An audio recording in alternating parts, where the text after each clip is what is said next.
What are the symptoms of vertigo? What are the telltale signs that you have it?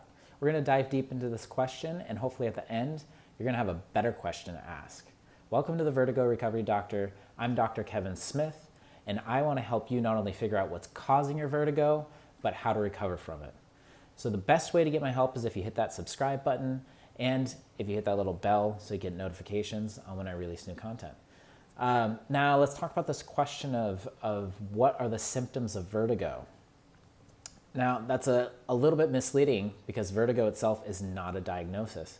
Vertigo is a symptom, and technically it's a sensation of movement without any stimulus. Now the better question for this video may be, what does vertigo feel like? And we'll get into all the different types of descriptors for vertigo. But I want you to really understand that saying that you have vertigo is kind of like saying that you have a fever. It's good to know because it points you in the direction that something's wrong, but it doesn't tell you what's causing it. Usually for a fever, there's some kind of infection, viral or bacterial infection, something else going on in the body that's causing that fever. Now, same thing with vertigo. There's something causing the vertigo. We got to figure out what's causing it. Now, all these descriptors, all the symptoms that you can use to describe what you're feeling rather than the word vertigo is going to help us in leading you towards whatever that diagnosis may be. Now, there's a lot of different descriptors of vertigo. Sometimes dizziness and vertigo can be used interchangeably.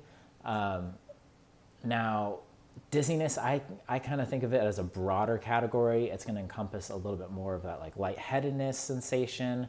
There's tons of different descriptors. And vertigo is most often used to describe a spinning sensation. Now, that's not the technical definition, but usually when you talk to people, that's what they mean. Now, it's important to be able to describe what you're experiencing and not use the word vertigo, not use the word dizziness. Some common descriptors are a spinning sensation, either the room spinning or your head spinning, differentiate between those. Maybe a rocking sensation, swaying, your head's up in the clouds, lightheadedness, imbalance, disorientation, wooziness, blurry vision, tunnel vision, imbalance. The list kind of goes on, but I want you to be specific on what you're experiencing and not use those words vertigo and dizziness, because those other descriptors that are a little more specific are going to be more helpful in finding the actual cause of your vertigo and that diagnosis. So it's important to take note of what your symptoms feel like to describe them, but also how long they're lasting, and take note of what triggered them or what brought them on. Think about, what might have happened before you were experiencing the dizziness, what might have happened kind of maybe the day before. Did you eat anything differently? Did you do anything differently? Be specific. And then know that vertigo can often come on with a lot of other symptoms such as imbalance issues, nausea, vomiting, sweating, increased heart rate, anxiety. So if you think you're experiencing vertigo, you may have some of these other symptoms along with it. And vertigo can last from seconds, minutes, hours, maybe the whole day. Being specific and paying attention to how long they're lasting is going to help you in figuring out what's causing your vertigo as well. Now, some causes of vertigo may come with hearing loss or ringing in the ear as well, pressure, fullness in the ears, blurry vision.